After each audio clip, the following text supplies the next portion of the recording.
people are mostly about control. They want it, they have to have it, and to maintain their lives, insanity, they like to believe they're in control.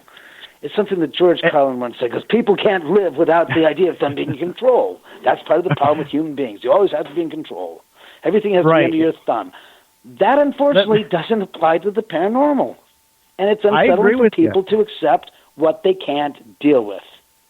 Let me ask you this, David. Do you think that you were meant to experience all this for a greater or bigger purpose?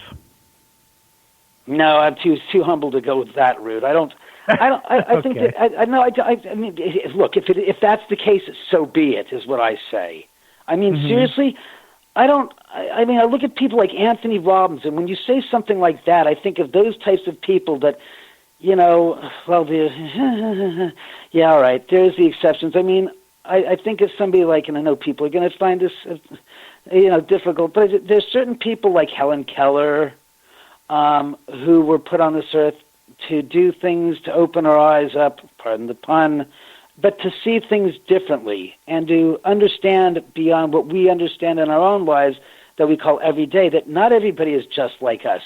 And I think of like people like Stevie Wonder, whose abilities far surpass what he was able to do without his eyes and what he's been able to accomplish, that some people, yes, I don't consider myself anywhere near and in the same realm of those types of people, of the dynamics who are put here to do something like Alexander the Great, you know, who conquered 3/4 of the known world at his time and stuff.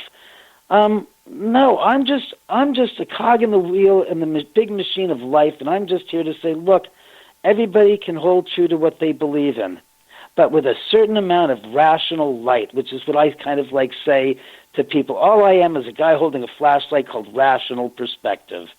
And people hate it in the paranormal because I'm honestly a paranormal enthusiast. I've always been a paranormal of the paranormal interest.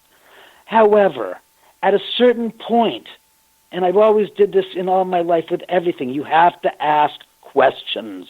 You cannot sit on the laurels of those that preceded you and accept it carte blanche and just take it for granted that this is the facts as they are. Because David? You still there, David? Hello? Well, I guess I don't know what happened to David. Away. We lost you there for a second. Where did you go? A lot of the stuff we're told is wrong. I don't know what happened there. We lost your audio there for a minute. Let me ask you another question, David. If you had a chance to get rid of all the paranormal in your house, would you, or do you welcome it and encourage it? Personally, I don't think that question even, it doesn't have any resemblance to the facts of the reality of the situation. There's nothing that anyone can do to stop what's going on here. I've had the likes of Lisa Williams, the Marianne Winkowski, the real-life ghost whisperer. I've had the greats of like James Von Prague.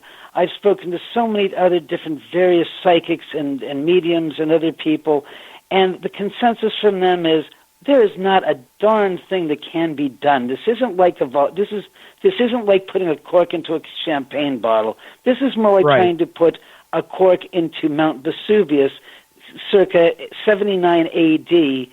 where it blew its top off and basically covered up two cities that we now know as Pompeii and Herculaneum.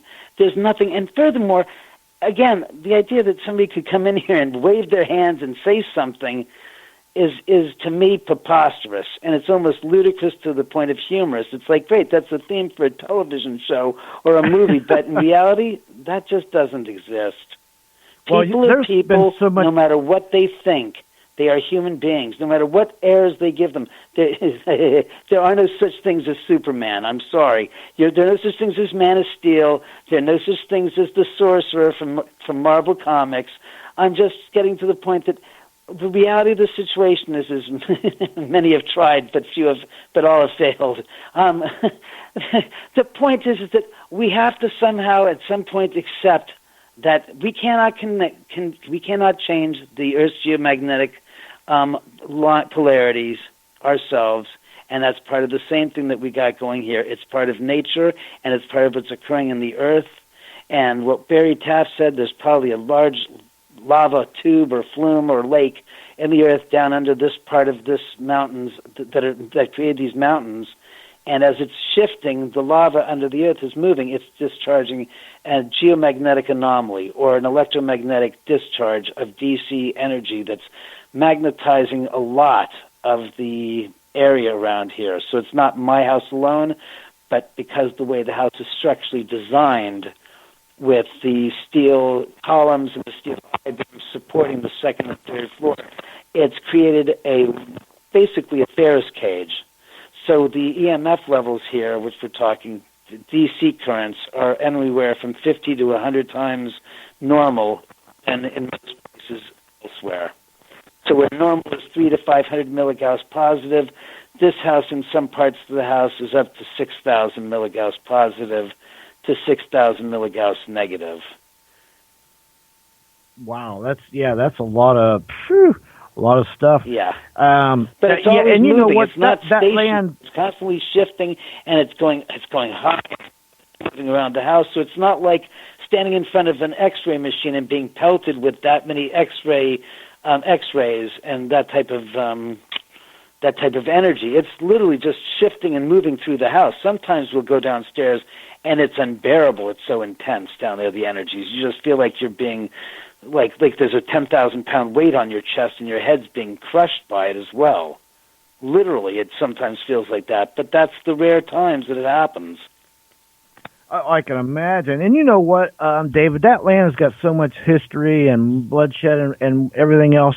I agree with you. There's no way to just, say a few words or snap a wand and fix and get rid of all that paranormal. It's just not going to happen. It's just too much going on that has happened there. And that's just what we know of in the last, 150 years. You imagine the 5,000 years before that. And, right, exactly. This would fly off flat land before the volcanoes underneath started pushing the earth up. By the way, I found a quote from Chief Seattle in 1854 that I've always referred to when people ask me about the paranormal and the spirits and what I think. And I think this quote really sums it up in the most beautiful way. And let me read this to you. And when the last red man shall have perished, and the memory of my tribe shall become a myth among the white men, these shores will swarm with the invisible dead of my tribe. And when your children's children think themselves alone in the field, the store, the shop, upon the highway, or in the silence of the pathless woods, they will not be alone. At night, when the streets of your city and villages are silent, and you think them deserted, they will throng with the returning hosts that once filled them and still love this beautiful land. Yeah. And somebody said to me that the reason why 3 a.m. is the witching hour, the highest point of the ghost hour, is they said because it's around that time that most electricity in the cities are turned off, and there's the least amount of AC currents to interfere with the DC energies that are around. It's like,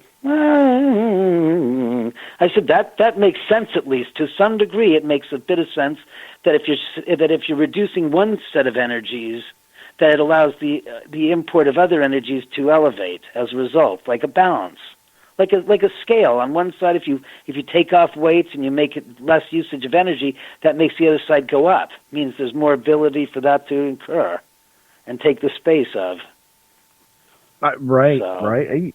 Yeah, no, it makes, you know what, it's a plausible theory, as good as any other as far as that goes. Thank you. I mean, seriously. That's probably the best thing I've ever heard. Yeah, it's as good as any other. It's like, yeah, I'll go with that. I mean, it is, really. I mean, we don't know. I mean, I wish we did know. There's a lot of questions, we'd all like to know, that's for sure. But and it sounds like the spirits communicate with you sometimes, periodically as well. Yeah, and, not as much as I wish I could get the numbers for the winning lottery. Lottery. I was like, you got the lottery numbers from your dad. I'd be happy to hear that. But yeah. Yeah. Well, David, we're winding down here. We've got maybe a minute and a half left. Anything else you want to say or share? Go ahead.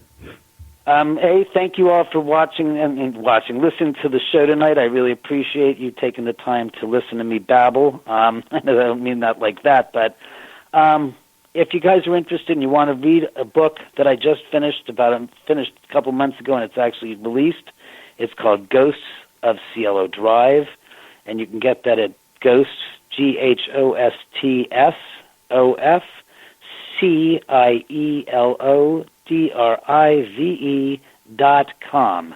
That's ghostsofcielodrive.com. I will personally sign and inscribe a copy for you if you like. Thank you very much again for listening, and if you want to follow me on Facebook, you can. I've got the Oman House Paranormal Investigations. On Twitter, it's _OMAN number 1, and it's just 1, not number 1, but just a 1, or Ghosts of Cielo DR, and on Instagram, The Oman House. That's TheOmanHouse. Sounds like I'm spelling out Mickey Mouse. MOUS. Shut up. Go back to the Mouseketeers, you disgruntled spirit. Go find Britney Spears while you're at it. Well, I was going to ask you, isn't her career dead yet? You got to watch. Yeah, I got to ask you a couple things real quick here before we go off. The spirits.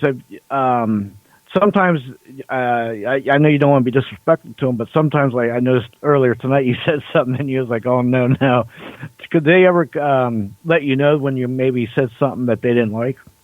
Oh yeah. Oh, absolutely. It's not like, I very, very seldom do I say things that I would ever think twice about that I know that would piss them off, because I have respect for them. I don't think of them as anything more than people that don't have bodies, but certainly deserve our personal respect and utmost respect, especially those that died at the end of the street. They suffered terribly the way they died. So no, I try to not be an ass when it comes to their memories, so to speak.